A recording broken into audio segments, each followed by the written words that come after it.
Okay, welcome to another edition of Fire Engineering's Blog Talk Radio. This is the first new battalion chief. I'm Danny Sheridan, and we're pre-recorded today. And with me, I have Patrick Foley from Clark County.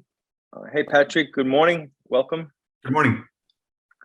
Welcome. So, Patrick, I'll let you introduce yourself because I usually botch that up. So you're better off introducing yourself. Thanks, Danny. Good morning, everyone. My name is Patrick Foley. I'm a retired assistant fire chief from Clark County Fire in Las Vegas, Nevada. I've been retired since October of last year. So you retired. Okay, so you were the assistant chief then. So I thought for some reason, I thought you were a battalion chief. No, I retired as assistant chief. Wow, it's pretty impressive. How long did you, well, today, by the way, is my 36th anniversary with the FDNY today. So, congratulations. Kind of cool that I'm doing this. And I just getting kind of close to becoming a deputy chief in the FDNY. I'm kind of, I don't know, within maybe 6 to 9 months away. I'm not sure. Depends on how they promote. So, anyway, so how many years did you wind up doing in Clark County? I did 24 and a half with Clark County and 4 with a small fire department just outside of Las Vegas, Boulder City. Okay, so Clark County, I guess, does that encompass the Las Vegas Fire Department? They're within Clark County? Is that how it works? It doesn't. The city of Las Vegas has a fire department. Clark County is the surrounding area, but it's kind of unique. Most of the iconic things that you think about of Las Vegas are not actually in the city limits other than downtown. They're in Clark County's jurisdiction. When you talk about the Las Vegas Strip, the Allegiant Stadium where the Raiders play, the Las Vegas Motor Speedway, T-Mobile where the Golden Knights play, that's all in Clark County's jurisdictional area. Okay. You know, I'm just going to go off topic for a second because this is something that's very relevant right now. I know that the where you are, the Southwest, is experiencing a big drought. Is that correct? That's correct. And I see in the news all the time now that Lake Mead is dropping like daily. It's it's unprecedented record lows, you know. And how does that affect the firefighting? And your hydrants have to be hooked up with the with Lake Mead, I would imagine, right? I mean, is that where your water comes from? Well, they are. We get water. Water is not impacted currently at the residential or commercial level. And the water district is they're making strides to try and limit the use of water. You don't see much real grass in the Las Vegas Valley. Most folks with yards have converted their yards from grass to more of a desert scene for landscape. But we're doing what we can to try and minimize the use of water. Size of pools has been reduced now to, I believe, 600 feet. So I don't know that the efforts that we're making are going to solve the problem, but I think that the folks that are put in positions to manage our water are doing a pretty good job trying to get everybody to get on board with water conservation. Yeah, because I know like in New York City, you know, we rely heavily on the Catskills and these big water mains we have coming from upstate New York. And I think we have 3 water tunnels, but 2 are in operation right now. And even with that amount of water coming in, I know in the summertime when like every hydrant in the Bronx is open, that even we have issues with water, which is like amazing because, you know, we're basically an island, if you think about it, right? Manhattan, Bronx. Well, Bronx is on the mainland, but we're surrounded by water. So I never really thought of it as a problem, but I've been watching the news and I'm seeing the forest fire. Are you guys affected by the wildland fires as well in where you're at? Right now in Southern Nevada, we're faring pretty good. California has quite a few fires burning. We're doing okay in the South right now. Right. So Yeah, so it seems like there's just a lot going on in the Southwest between the droughts and the fires and you know the record heats too. I mean, even the record heats. Like I joke around. A buddy of mine's in Phoenix, and he always talks about the heat, and he says, "Well, it's a dry heat," you know. But when you're wearing bunker gear and you're responding to 20 calls a shift, and you're putting on your bunker gear, I mean, in this kind of record 100+ degree weather, I mean, it's got to take its toll on the firefighters as well, right? So how do you guys manage that as well? I mean, all the heat and Well, like most agencies, we have pretty strict rehabilitation policies and length of time work policies. So it's not uncommon for additional units to be responded to a working fire, not because the fire needs the equivalent of a second alarm, but manpower. We send our guys in for a trip or two, a bottle or two, and they need some rehabilitation and they need a break. And sometimes after they've been in for two opportunities, they're released from the scene, and fresh crews are actually brought to the scene to continue with the fire operation. yeah, we're doing that now. You're seeing in New York, like with the last month or so with the record heat, that we're asking for additional units just for relief because of the heat. You got to remember too, with the New York, not only do we have the heat, but we have the humidity, so it kind of exacerbates the conditions on the firefighters, but that's something that that I'm very cognizant about, because I remember, it's funny, right? I remember when we first got the bunker gear. I'm sure that you always had bunker gear since you came on the job, right? I would imagine. Yes, sir. So we had, we used to wear the boots and the coat and the helmet. That's all we had. And I could distinctly remember when it happened. It was a day tour. It was a Sunday. I was working in the squad, and we had just, I was just having a cup of coffee in the kitchen, and it was really quiet. And then all of a sudden, we got called to a fire in an H-type building, and I had to bring the, I had to carry the saw up to the roof and cut the roof and whatnot. And then no sooner did we get finished with that fire, I went back downstairs, got back on the rig, and we got responded to another fire over in Harlem. And back then we had this old, I guess it was an '89 Mac, and the engine was right in the middle. And we went right from one fire right to the next. And I had never worn bunker gear. This is the first time I was wearing bunker gear. And I remember, this is what I remember. I remember getting there, climbing the fire escape, working on a window, and passing out. Like I had never dealt with that much, clothing, being encapsulated like that with the bunker gear. So you forget, like as a chief, I've been a chief now 14 years. And, I think sometimes I forget like how cumbersome this gear is. It's like wearing a snowsuit, right? And you're wearing a snowsuit, it's over 100 degrees, right? So anyway, something to keep in mind, right? With this heat, right? So anyway, Patrick, let's talk a little bit now. When you were a battalion chief, I understand that we're coming up on the 5th anniversary of the shooting at was it Mandalay Bay? It was at the Route 91 Harvest Festival, which was an outdoor concert across the street from Mandalay Bay. Yeah, Mandalay, right? Okay, so and were you the IC at that incident, or you were just responding? I wasn't. I actually was at home. I had an administrative role overseeing EMS operations. So I was actually at home when the incident happened just after 10 o'clock. So I responded from the house, which was about 15 minutes from the location. Yeah. So I remember it happening. We're becoming like desensitized now, because every time you turn the news on, there's something happening. There's a shooting, and Walmarts and schools and whatnot. And I can't believe actually where we are right now. Like I can remember. I remember exactly where I was the first time I heard about the school shootings in Connecticut, and I think it was Newtown, Sandy Hook, and I was working.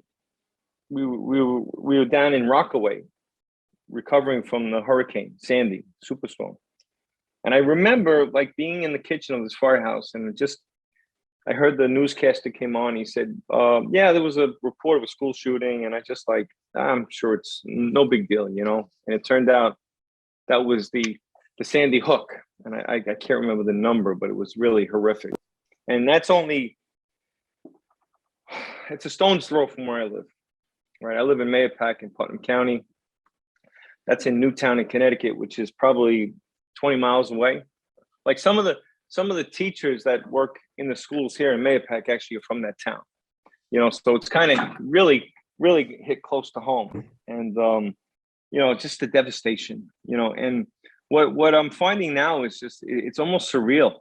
Like these things are happening and, you know, you can't believe that they're happening. So not that I want to kind of make a correlation between this and 9/11, but I remember where I was again with 9/11. I was home, and my youngest daughter, Kira, was only like 5 years old or so. I think she was born in 96. So it was about 5. Yeah, she was just about to turn 5.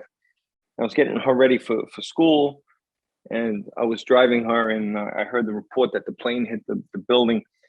And, you know, your first reaction is like, no, it's just a small plane. And, you know, and then we found out later on, of course, what happened. And, you know, I just remember like thinking like, this is surreal. Like someone actually did this, you know, and I'm just wondering like kind of what was going through your mind when you're home and you heard about this? I mean, did you understand the gravity of what was going on at the time? No, I mean, you couldn't really understand in the early minutes of the incident. Obviously, my phone was just getting blown up from dispatch and all the notes for the incident that they had assigned me to. And as I was driving to the incident, it was it's just like you're talking about 9/11. It was hard to read the notes and comprehend to the degree that this incident had already evolved just in minutes. Right, exactly. Like, that's like with me. I mean, just driving down, like I'm 50 miles north of the Bronx, and you know, just listening to the radio station, you know, because back then I didn't have a cell phone, so just trying to listen to the information and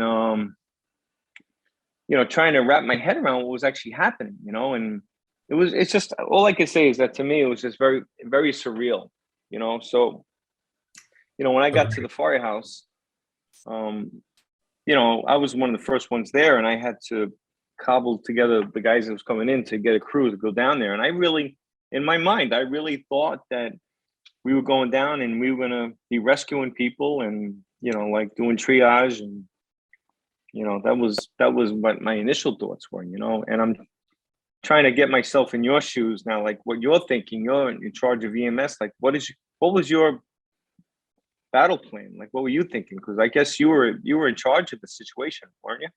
Well, we're gonna, you know, you're thinking back to the basics, right? Well, we're gonna set up a triage area. We'll have treatment with typically our red, yellow, and our green tarps, and we'll rotate ambulances through to transport people to the hospital. Well, the numbers just weren't going to allow for that. I mean, over 500 shooting victims, one ambulance at a time isn't going to get the job done. And I will tell you, and I tell this every time we talk about the 1 October shooting, the public really are the heroes in this. I mean, they put together treatment plans and transport plans before we had adequate resources on scene to manage it. You have to realize, as these shots are being fired, people are dispersing from the event. So I can remember on several occasions hearing apparatus that was inbound to the incident being held up because they're shooting victims a block from the location that they got assigned to respond to. So our plan continued to change. And I'll be honest with you and tell you, we had an eye-opener to the MCI being redistributed to the hospitals. It's great that the public has engagement and they're willing to jump in and help out, but we don't have any policies or rules with how we manage or co-manage an incident with the public. So as the public has access to vehicles and they have access to Siri, they're loading victims in their vehicles in pickup trucks and they're taking them to the hospital. So it's funny when if you ask your phone, ask Siri to where the closest hospital is, it's amazing what you'll get in return. You might get a veterinary clinic, you might get like an urgent care, you might get an actual hospital. So these hospitals were unprepared. We didn't recognize early in the incident that by the public's help and without direction, we were redistributing the MCI from one fixed location to about 8 satellite locations called hospital entry points. So it was very common in all these surrounding hospitals. Some of them weren't big hospitals. They weren't prepared for trauma patients, but they would have a truck pull in with 10 shooting victims in the back and drop them off in the front entry point. Wow. I'm really trying to wrap my head around this, because I could understand the enormity of it, because even though I mean, you can't really relate anything to 9/11, I could still understand the getting caught by surprise aspect of it, where like all of a sudden you have this thrust upon you, like, I've seen victims at fires, and I've had almost 20 fire victims, and to me that's overwhelming, like just 20, like trying to get ambulances in and out and create a corridor and get sufficient EMS resources. It's just for 20. I mean, I couldn't even fathom 500. I mean, just how do you prepare for that? I mean, it just doesn't Well, and quite. prior to, Danny, I think it's like 9/11.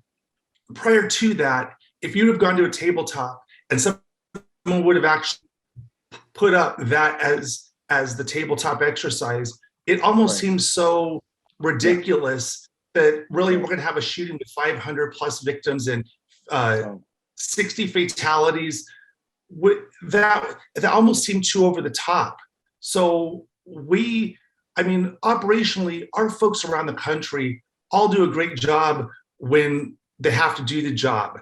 The problem is for us, especially administrative roles, is forecasting. How do we support the incident before the incidents happen? It's hard to write policies for instance that, like you would say, we can't hardly fathom.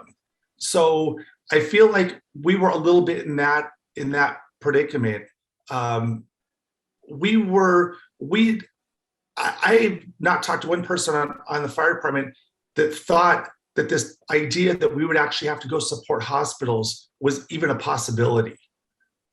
But consequently, after we lived through it, we have a policy now that when there's a mass MCI that happens, we dispatch an engine company, a paramedic engine company, to the closest 5 hospitals to the incident, because we live through transport by the public and we can't control that. And there's going to be truckloads full of people being dropped off at community hospitals that are unprepared to do triage and initial treatment in the lobby for these shooting victims.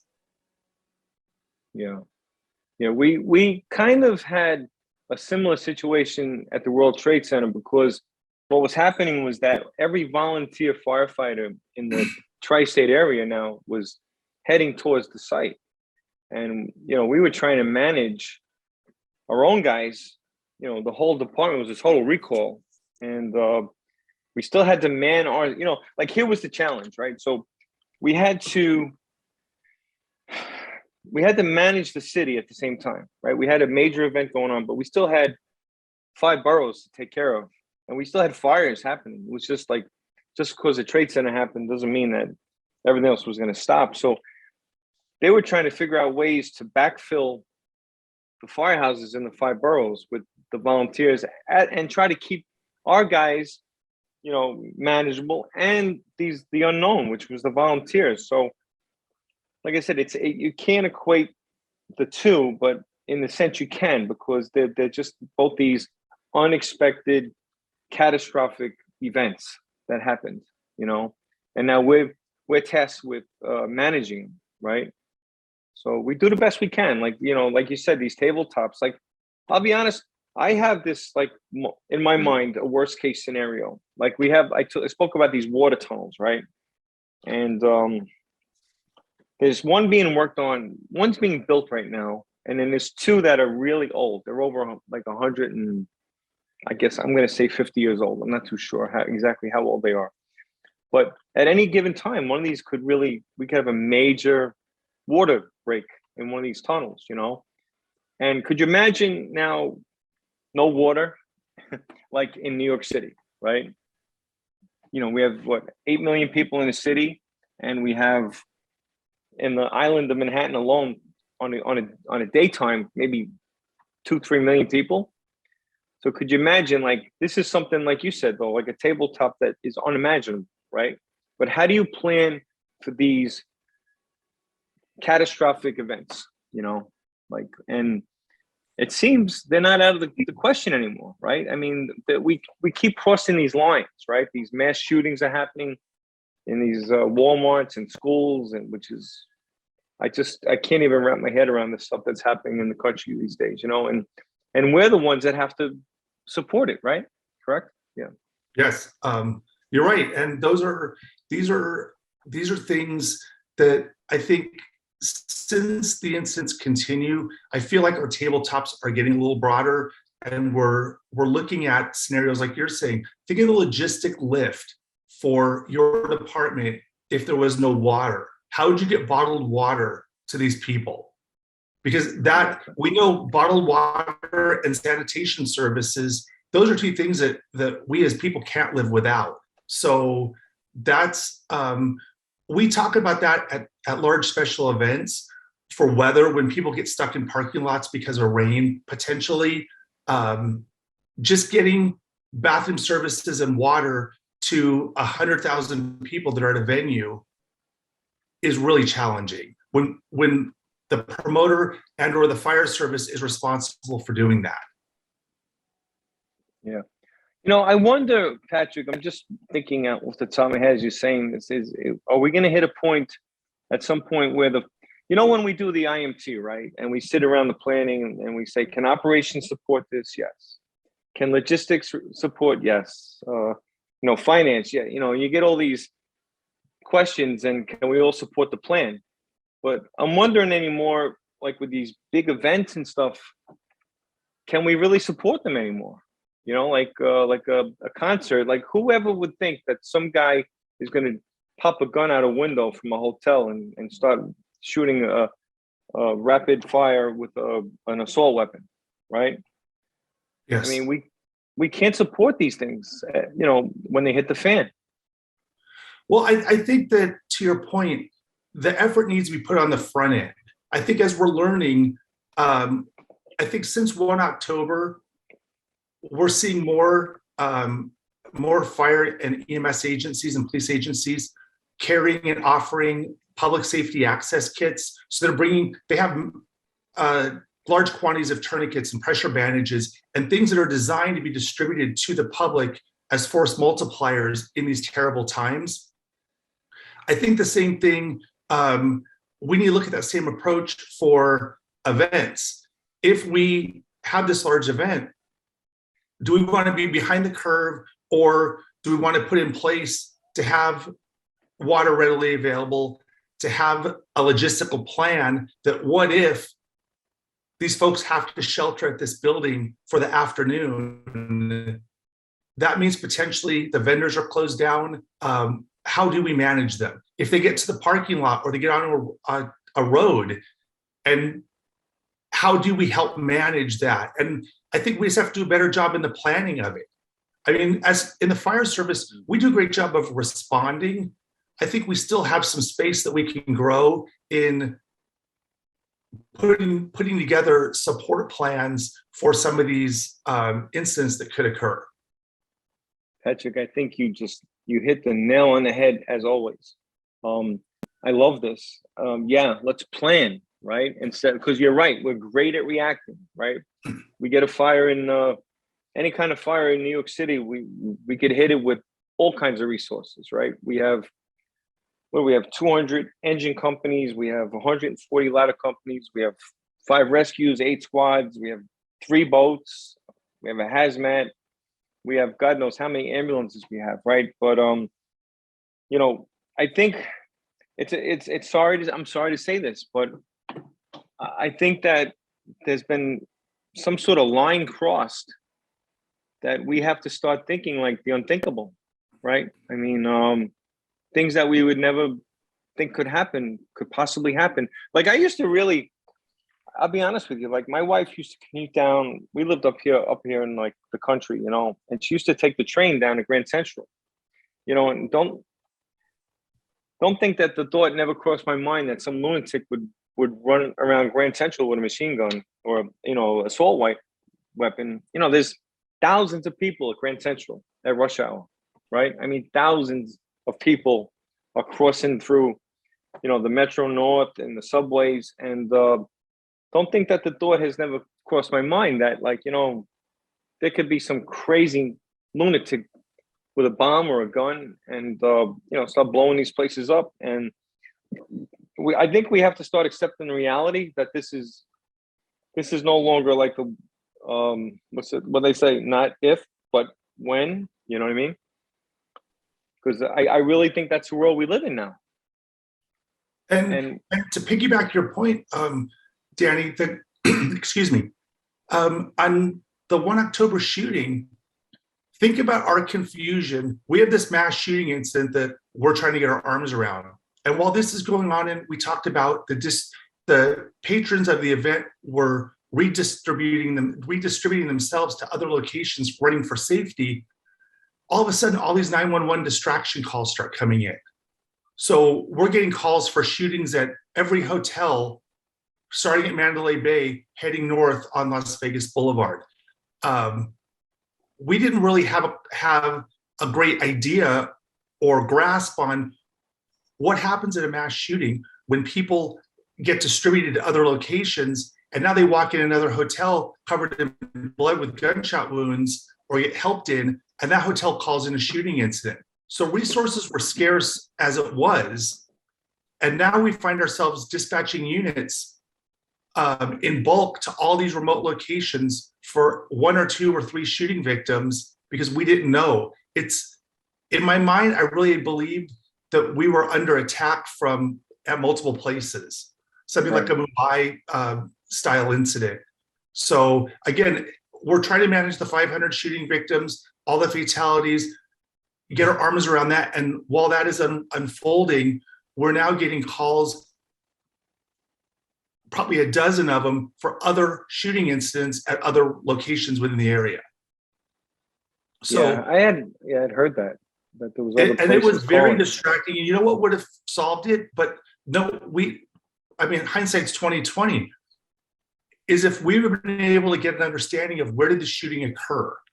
But the way dispatch is prompted, that wasn't one of the questions. So when you're at a location, it's assumed that that is the location of the incident. If we could have tied together sooner that all these folks started at one place and had been distributed to other locations, we could have sent one ambulance crew to go take care of the shooting victim. Instead, we send a fire response, an ambulance response, and we're trying to duplicate that over and over after we've sent a multiple alarm to the incident, and we're supporting hospitals around the area, which wasn't in our plan. But our units would go to the hospital and get held up helping to offload patrons from the concert that got driven there. So we were sending them to the hospital, but we weren't getting them back in a timely fashion in all cases. So confusion was high. I mean, it took a little bit of time before I really feel like we got our arms around this and had an understanding of how big this incident really was.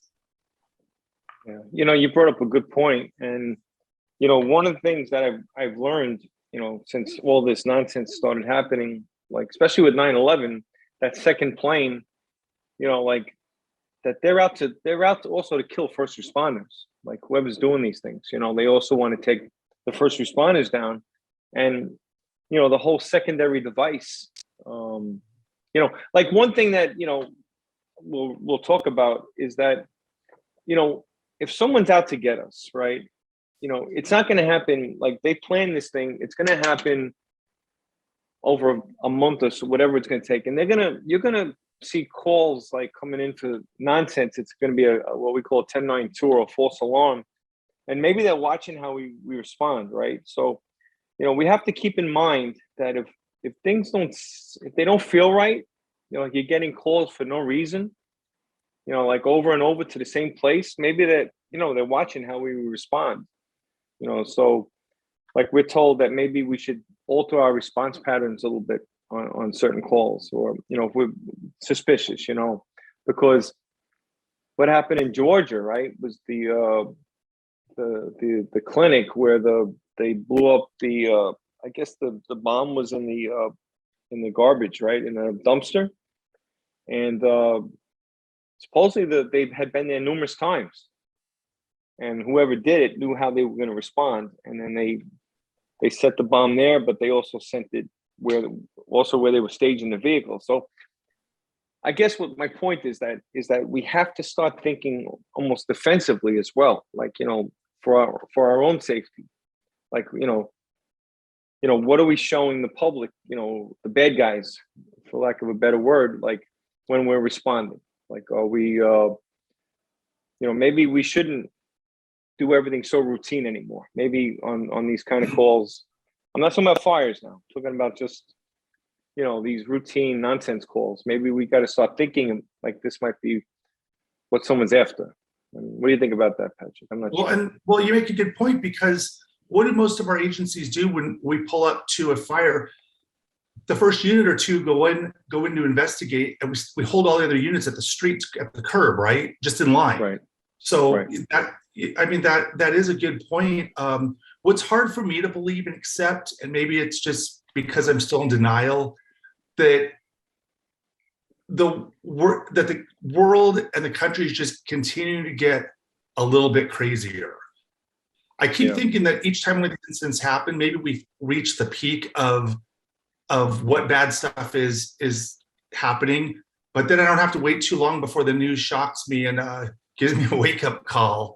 But that is a good point on where we stage units at an incident. We like them close, we like them grouped together, and to your point, maybe spacing them out into multiple locations long term makes more sense. Yeah, I'm sorry that I have to say that, but I mean, as a battalion chief responsible for, a first alarm assignment, I mean, I work in Hunts Point, right? So are we a very low probability for as a hazard? I would say yes. I mean, I don't think many of the bad guys are looking to come to Hunts Point and blow up the Hunts Point, market. But, if I was working right now in Midtown, a good buddy of mine works in the 8th Battalion. And if I noticed that we were going over and over to, let's say, Grand Central, I may start keeping him back in my mind, like, well, why do I have so many false alarms to this one spot? Like, what's going on here? I think it's just something I think us as firefighters, we have to start thinking about, we have to play defensively a little bit now, on some of this stuff.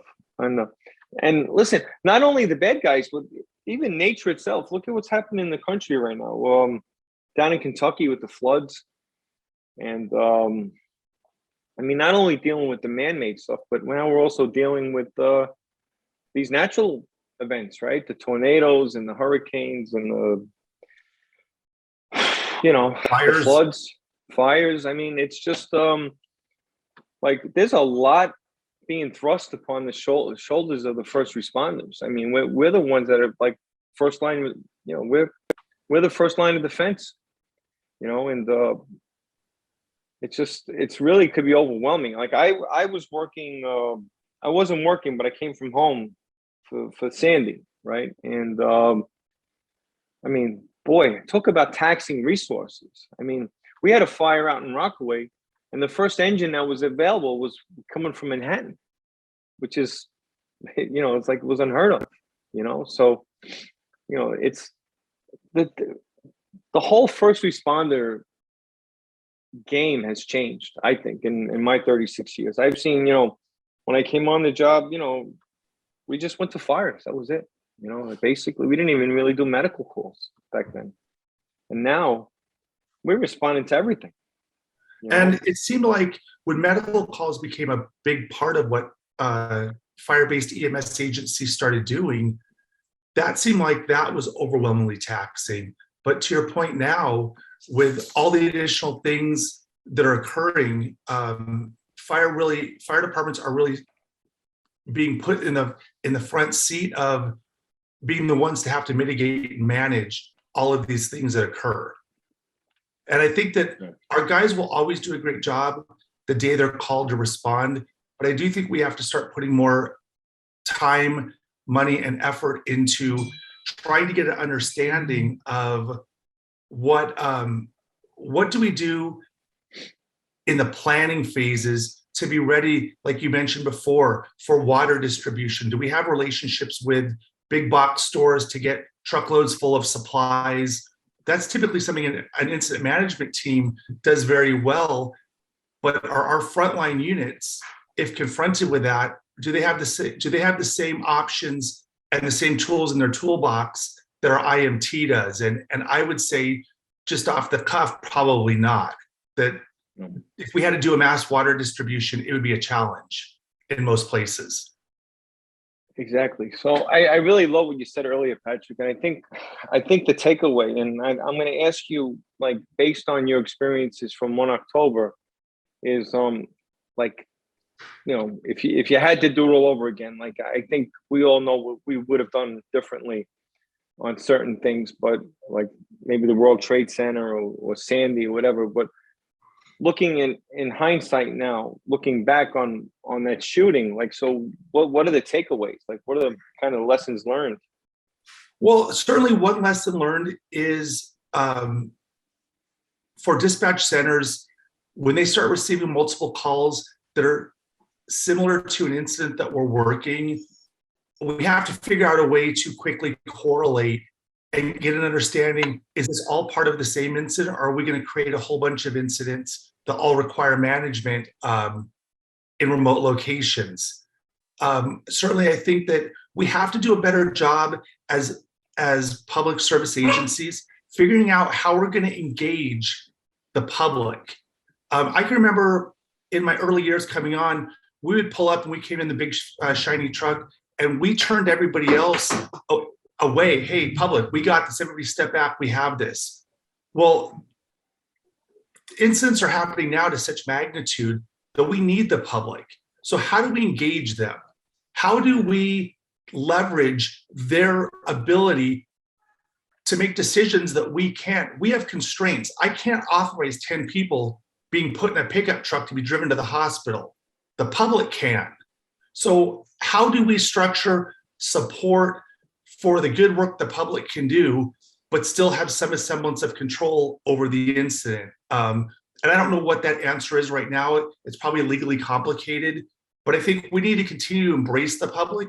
I think as agencies, we need to continue to purchase equipment, trauma supplies that we can distribute to the public when we arrive at these big incidents, because let's be honest, if any one of our engine companies pulls up to 100 shooting victims with 4 people on the truck, they can't manage all of them.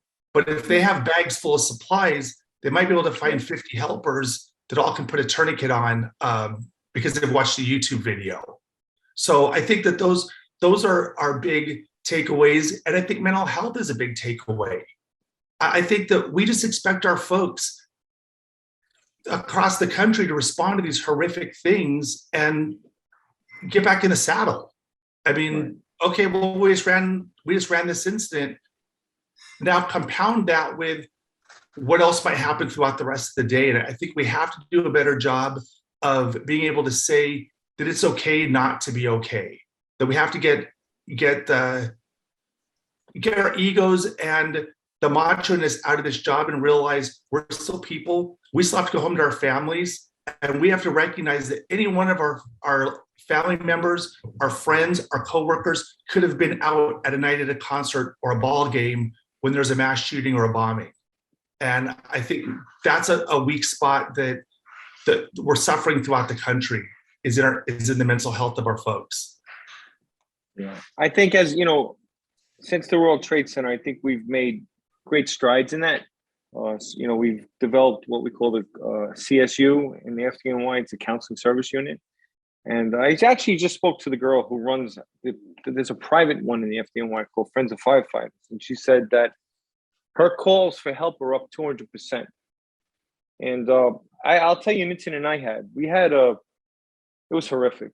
You know, that really shook my guys to the core. We had it was the middle of the winter, and we had a family that came from somewhere up in the Northeast, up in Maine or something like that. And they were doing this, they were living in an apartment on the first floor in this tenement building, you know, and they had two young kids. They had maybe an 18-month-old and a 6-month-old, you know, and they were both asleep in the bedroom that was in the front of the building above the boiler room in the basement. And there was a steam explosion.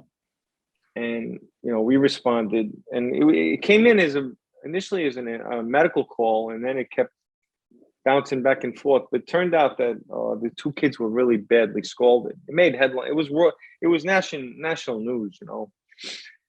And, you know, my guys went in and took the kids out to the bus, the waiting ambulance. And the first thing I did was I took them out of service and I called the counseling unit. And I had a big counseling session right in the firehouse, right after it happened. And if the guys needed to take time off, because all these guys that were working had young kids, you know, like the lieutenant had two young kids that age, you know, and he's carrying one of the kids out, you know, and the kids were really badly scalded, you know, and, you know, we have to start recognizing this stuff that, you know, when we're human beings as well. Like, you know, we're affected by what we see. Even, you know, we're supposed to be wearing the cape, but at the same time, you know, we also are fallible. You know, we're human. And that's a great point, Patrick. We have to recognize that. How did you guys fare emotionally after that event? Did you have big sessions or hot washes? We did. Clark County, the fire chief at the time, Chief Greg Castle, and our emergency manager, who's now the fire chief, John Steinbeck, they did a great job of recognizing that we needed counseling. They partnered with the union and made certain that counseling was available, not just immediately following the incident, but long-term. I mean, our people probably don't ever get over these incidents. The patrons and the victims probably don't ever get over them. I think we probably learn to deal with them, but at any time, we're all subject to be triggered by another event that happens. And to your point, with our folks have kids when there's a fire involving children, most of our employees have children that are in school at some point. And with the rampant school shootings and mall shootings, we're really taking our job and the fears that we have, that we respond to, and we're mixing those very closely into what families can suffer. And I remember years ago, the biggest threat that I could ever remember thinking about that my family might be engaged in is a traffic accident or possibly a fire in our house. We could take steps to mitigate both of those. We could buy a car that had better safety. We could keep the house clean and tidy and reduce the risk of fire. But now, just leaving your house, you're at an increased risk of being involved. Any commerce center that has gatherings of people is at risk for an active shooting incident. And I think that weighs on our people more than it did 20 or 30 years ago. I'll be honest, you're 1,000% right. I mean, I worked always in the South Bronx, and you know, it's funny, there's always been shootings, right? Like the other night, I got out of the car, was about to go into the firehouse, and I heard this rapid pop, pop, pop, you know, whatever. And, you know, I never paid attention to them because I'm so used to hearing the gunfire. You know what I mean? It's just like, it really has become the norm where I work in the Bronx anyway. And I don't know why, but I just paid attention to it because I was like, you know, that's not fireworks.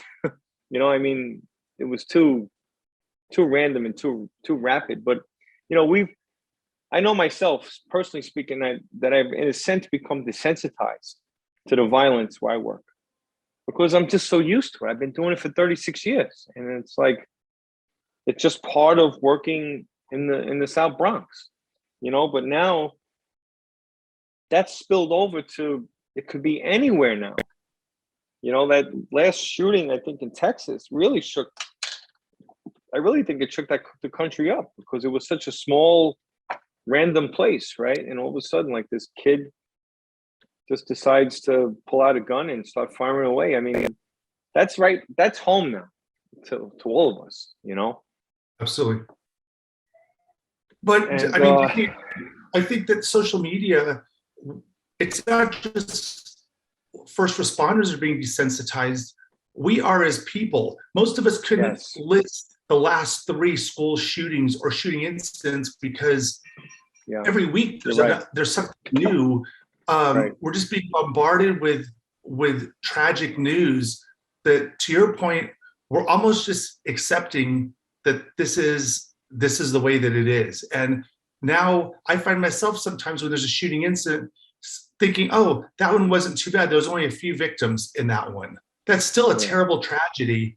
But I think because I'm just being inundated with the information about the mass numbers of shootings, that I'm certainly becoming desensitized to it. I can't even tell you what the last shooting incident was. And I don't know how we navigate that. I don't know how we make that better, other than turning off the news and turning off social media. Right. But also too, Patrick, I worry about is that, as firefighters, right, we always thought we wore the white cape, right? We were the good guys, right? And we were kind of what's the word? Kind of immune to the possibility of being attacked, let's say, right? And we're seeing now that first responders, EMS, and firefighters are being shot at. So now me as a chief, in the back of my mind, I have to think like, okay, there's a shooting going on, and this guy's holed up in an apartment somewhere, an EVP, and there's no distinction between the police department, the fire department, and the EMS. He's going to shoot everybody, and I have to start recognizing this, which is the scary as hell to think that, when just 30 years ago, 25 years ago, we would think like we're the knights, like they love us. I remember people used to telling us that, like, oh, you guys are the good guys, and now where did that all go? That's all seems to have gone by the wayside, Well, and you're right. I think that everyone in providing public safety is certainly at an increased risk, and there's nothing harder for me to still accept than having units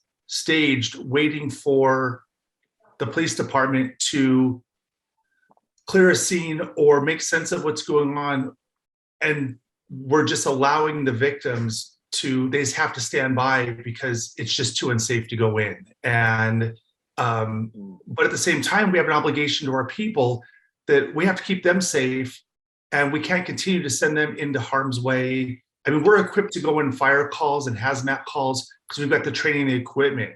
We're not as equipped to go into civil unrest or shooting incidents. And I think that's just part of the evolution that the fire service is going to continue to have to navigate. Yeah, we've created in New York. We have, I have to brush up on it because I haven't read it in a while. I should have read it, but this was such a spur of the moment show that I would have done my homework. But I know that we have in every battalion that we have these flak jackets that we wear in these helmets, and we have a new procedure, right? It's a active shooter, and the thinking is that, we go in, we make a team of police, EMS, and fire. We go in, we just grab and go. Like if there's a shooting, we grab them and go. No treat, just get them to a safe area, get some hard cover, and then treat them there. And I think, I hate to say this, but I think in the fire service that we're going to be called to these things that we have to start planning for this stuff, like you said. Like, you know, like how are we going to deal with it? We get a shooting in a Walmart or a Target or some store, and we have a supermarket, and we have 10 victims, and the guy's still in there, but we have viable victims. How do we get them? You know, these things we have to start thinking about. We do, and we're in a similar position that your agency is. All of our units have Kevlar helmets and ballistic vests and hostile MCI fanny packs with trauma supplies for each member on that crew. And very similar to your description, we pair up with the police department and unified command, identify that the assailant's pinned down or what part of the building he's in and what the warm and the hot zones are. And then our folks are prepared to go in with law enforcement, providing them protection to go in, just like you described, start rendering aid and removing people from the building. But that wasn't part of what we did even maybe 10 years ago. That wasn't really even in discussion around the table. And now more and more across the country, that's becoming kind of a standard practice. Yeah, sorry to say that this is where we're at, but you know, we in the fire service are now going to be tasked with, you know, the public is going to be looking at us, you know, when these things happen for help, you know, and we have to be prepared to do it. And I think, you know, so now, you know, one night we're drilling on engine operations, maybe one drill on search, a drill on forcing doors and portable ladders, and one night maybe we do a drill in a firehouse on putting the jackets on and going in and grabbing and going, you know, and finding hard cover. And, you know, I hate to say that we have to do this, but this is what we've been thrust upon us, you know. It is, and I think, I mean, we already do it out here in Las Vegas, and we work with Las Vegas Metropolitan Police Department. We have drills where we assemble as a team, and we go in and we get victims and we remove them from the building. I mean, that's the reality that we're in. And the more the quicker we are to accept that reality and just adopt the training and work it into our regular training regimen, I think the better off we are. Because there's nothing on the horizon that lets us believe that these incidents are going to slow down or stop. No. So preparation will pay the dividends long term. Yeah, I really think that we have to start, you know, I know the big cities are probably drilling on this stuff, and especially you guys, because of you know, you had the incident in Mandalay Bay or the concert there. But New York, I mean, we're primed for it, you know. And I just remember, I have to review it now, but I know that one of the things is that I remember is that where the chiefs are supposed to go, and we set up a casualty collection point, and we make sure that there's a corridor for the ambulances to like clear for the ambulance to come in and out, like in a triage type of situation. And I would say that if you guys, whoever's listening and your department doesn't have any of these protocols in place, what do you think, Patrick? It's time to start maybe looking at this stuff, huh? Absolutely. As well as, please take a lesson that we learned that we never saw coming, which is the public is going to engage. They're going to participate, and we can't control where they transport people. So be prepared to support your local hospitals as well. Yeah. And I would imagine, and I guess we'll wrap up with this because we're at an hour already. We could talk about this all day, and I know you have things to do. So, and I have some stuff this afternoon as well. So, you know, like you said, the public, that's a great, I never even thought of that, to be honest with you. And I never thought of it because, you know, there could be nurses, there could be off-duty EMTs, there could be doctors, there could be anybody in that crowd, you know. So if we give them the resources, that's a great idea to have extra resources or on the apparatus to give to professional medical people, you know, to lend a hand. Well, that's an excellent point. Danny, we have to remember that at any given time, when we're out at the mall or out at big events, we have nurses, doctors, military folks, firefighter, police officers. We've got people that have a degree of training. What they typically don't have is supplies. So Yeah. large gatherings, Great. pay attention as you're out and around. A lot more buildings that I visit in the West, they've got public access medical kits hanging on the wall, usually by an AED. That's when there's an incident in that building and you have to become self-sufficient, that you can. Because remember, when the incident occurs inside a building, the police aren't initially coming in to save us. They're initially coming in to apprehend or eliminate the threat.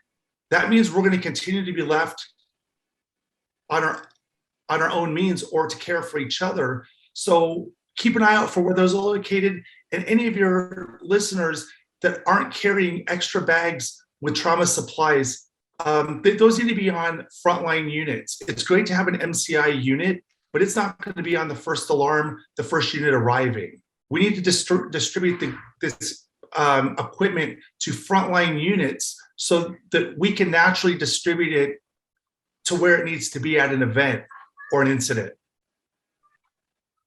Patrick, this has been, it's been a great show, I have to tell you. So I'm just going to wrap it up now. I just want to again, let's just reiterate the takeaways from that event. So basically, how to engage the public, mental health for the firefighters, distributing equipment. Any other takeaways that you want to mention before we wrap it up? Distraction calls. Distraction calls, right? Yeah, right. Pay attention to those. If the calls are coming into the dispatch center and you're hearing multiple units going out in the same neighborhood for similar circumstance incidents, that think about, are they all tied and related to one? Yeah. And the only thing I would add from my perspective is that I just know from the World Trade Center, just be careful for that secondary device, like that second plane. That I'm sure that was meant to kill firefighters, and other than that, so Patrick, really, thank you very much. I know you have a lot going on, and I appreciate you taking the time at this last minute notice to talk about it. And with that, I'm going to wrap it up. It's like we've been an hour already, so thank you again. And to everyone out there, be safe. Listen to what Patrick says. If they want, I don't know if you have social media. If they have any questions, is there any way they could get in touch with you on your social media? Or? Sure, they can reach me on LinkedIn, Patrick Foley, and I'll answer whatever questions. And let's just continue to build the network and share and exchange information so that we can all learn from incidents that occur in different places. Thank you very much, Patrick. So, yeah, again, any questions about that event? I'm sure Patrick would be happy to share his experiences with you all. And I pray that it never happens, but that's kind of unrealistic. We know the world we live in today. So we just got to hope that we're better prepared. And I like that. Let's just be prepared. So with that, thanks for being here. Until next time, be safe, and I'll see you on the radio. Thanks, Danny, for having me. Take care. Thanks, Patrick. All right.